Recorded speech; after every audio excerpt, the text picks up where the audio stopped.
Okay, Congressman Cleaver is a Democrat from Missouri. Congressman Cleaver, a couple of questions. What do you think of Eric Cantor's plan to demand cuts in the government budget in order to help the people here in Joplin?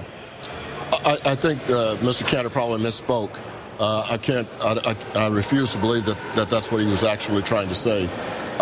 We have 134 people dead in Joplin, Missouri, and devastation like we've never seen in any city in Missouri in its state's history.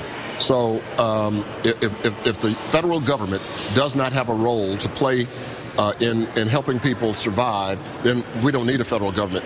And I guess the sad thing would be is that we didn't get an offset before we went to the aid of the Haitians, and we didn't get an offset when we went to the aid of the Japanese after the tsunami.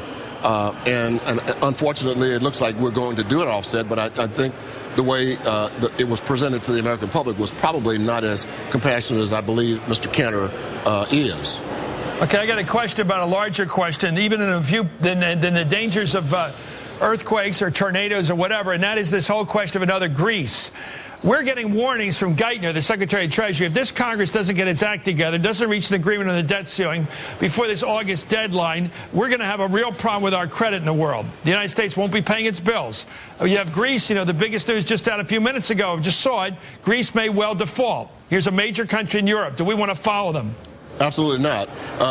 We do have one difference between the U.S. and Greece, and that is we have a central bank which can print currency almost unlimitedly, whereas Greece does not have a central bank. The central bank is actually the European bank, and they can't print the euros. Yeah, but you want to start printing money like Abe's doing it? I mean, we can't do that either. No, we'll have a $100 bill worth 35 cents. Right. But I do think that we cannot have a technical default or any kind of default because it will cause the United States to lose its place among the nations around the world.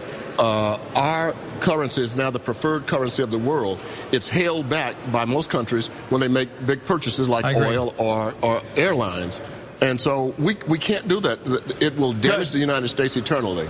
Great. Thank you so much. I agree with you completely. We got to get this done. Thank you, Congressman Cleaver of Missouri.